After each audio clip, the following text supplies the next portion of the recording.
Hello from my study on Wednesday, November 19th, our first atypian snow day. And if you have had a chance to look at the Moodle, you will see that I have updated it for snow day with things like assignments, all for you. This is part of your homework now for this week.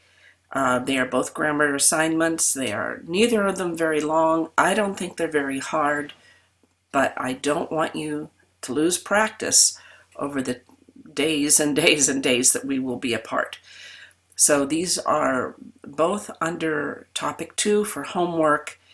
It's snow day for diagramming and the snow day frozen verb hunt. So those are two areas that I think most of you need some practice on. Finding the verb, finding the complete verb, putting it in the right place, and diagramming, especially those pesky prepositional phrases. And again, the complete verb. So they're not long exercises. They will go very rapidly. Some of you have wondered on the snow day topic in the bistro what I am going to do about the stories that you were to get back today, since they have to be uploaded to the contest site by November 30th.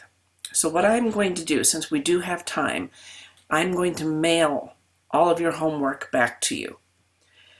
I wish I could mail the notebooks back to you for those of you whose conferences actually met, but that would be prohibitively expensive. So I'm sorry, no notebooks. But you will get all of your paperwork back in just a couple of days.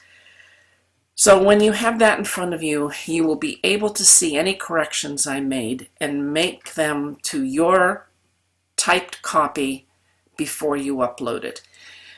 Now there are a few of you, like 5 or 6, who did not give me your original story when you gave me your revised one. So I could not regrade it. I will, however, take those out of the packet and make sure I have corrected any errors on it, but I can't really do a good job of that, of evaluating how well you picked up the errors when I don't see the original.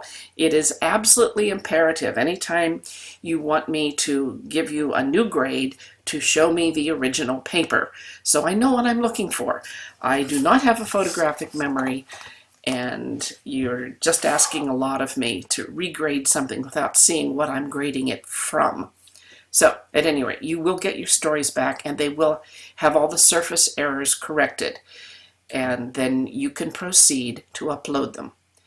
I'm going to take a moment now to show you how to upload them. All you need to do is put in Write Michigan in your search engine, and it will take you to this particular site. It is writemichigan.org, one word.org. And it will say, enter now. I want you to watch what happens when you do this. Isn't this exciting? Whoa, there it is. Okay. So, if you've never entered this contest before, you will use this entry form.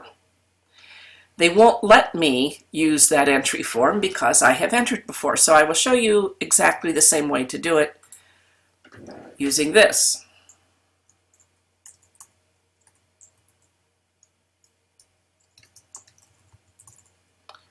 Okay.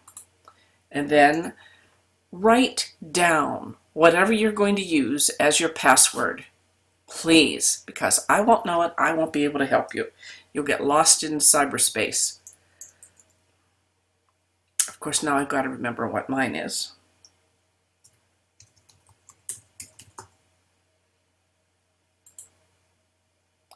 And let's see if this is it. Oh, ye gods and little fishes, it actually worked. Okay, you will get a blank screen. I've already got this filled in because I've entered the contest in the previous years. It's just a very simple form. Do include your own, do not use the Forest Hills student email address or any other limited access like district email address. Use the one that, because those don't work very well for outside agencies. You should have a Gmail account or a Yahoo account. I recommend the Gmail because you can get it anywhere in the world. But definitely remember what your email address is. Remember what your password is. Yes, they want your phone number. Now, here is the part that I have not told you that may contribute a little anxiety to you. You have to write a synopsis that is an exceptionally brief summary of your story. When the stories are put online,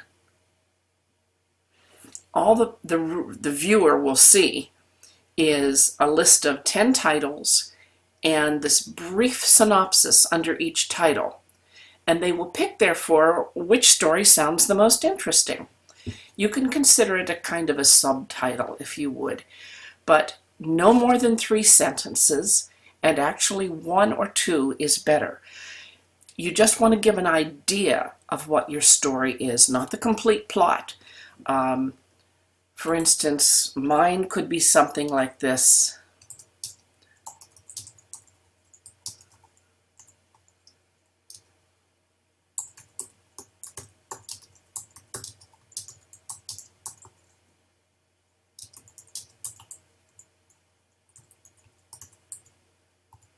A high school girl discovers there is some help for self-harmers. I don't know if that is really what I would leave it as, but that really sums up what my short story is. In previous years, I have put 2 or 3 sentences up there, but that's enough.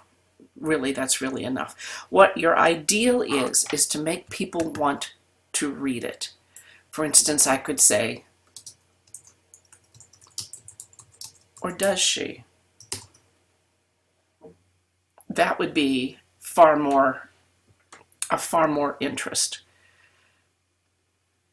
Okay. Here's all this garbage about the contest rights and the rights to your material and what rights Schuler Books has and what rights the district library has.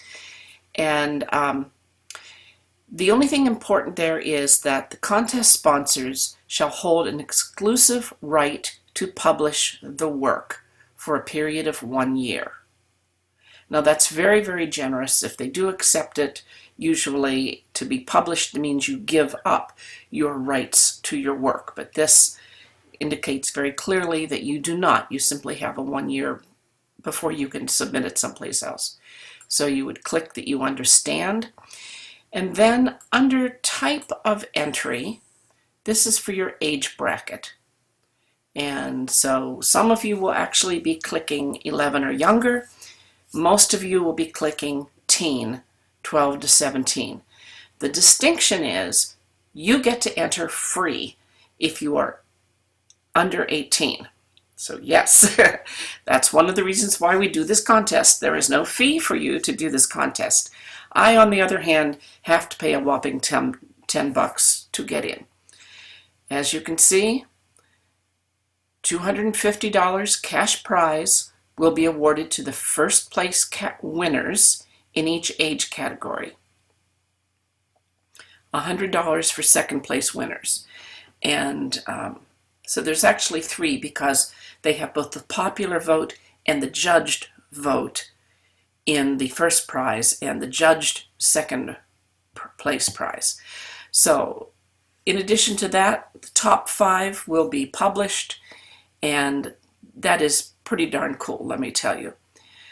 Now this is where you upload the paper itself. It says upload a PDF of your story. Now, this is seriously important. When you find your story on your computer, look at how it is saved. Let me show you one here. Here's a list of poems written by one of my students, and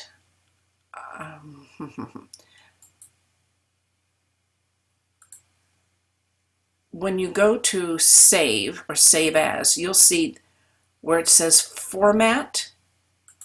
What you want to do is click that and find PDF. Click Save. That converts it to an uploadable format that cannot be changed. And that is what you are looking for. So once you do that, then wherever it was changed, and I usually leave the document that I'm working on out on the desktop, then you will say select a file. You'll find out which ones you want, tra-la, tra-la.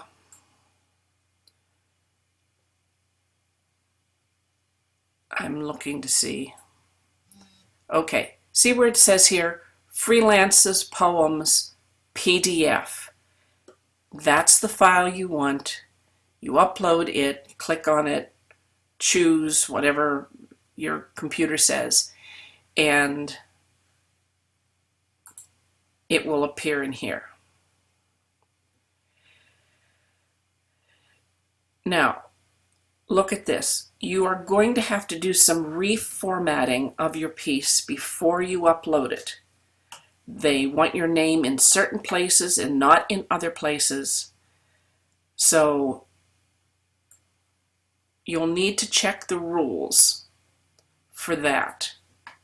And to check the rules for that, we can simply see if this works.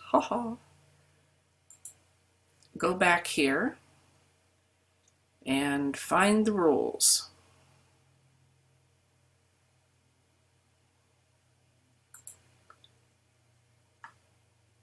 They hide them under Judges.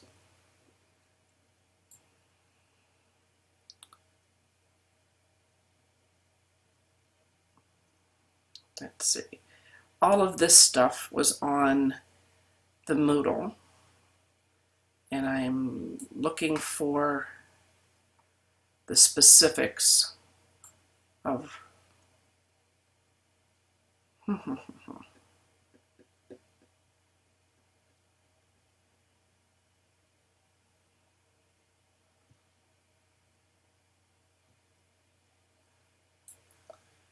let's go back.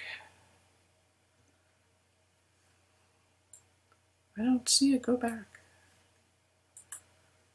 Here we go. Maybe it is here somewhere and I missed it.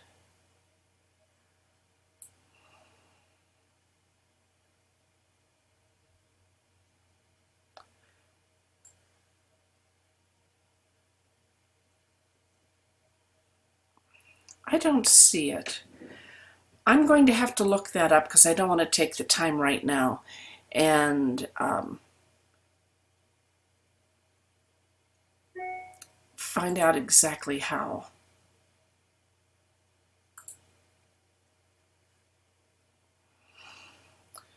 Now, I will look that up and I will put that information on the Moodle. Let's see, where shall I put it?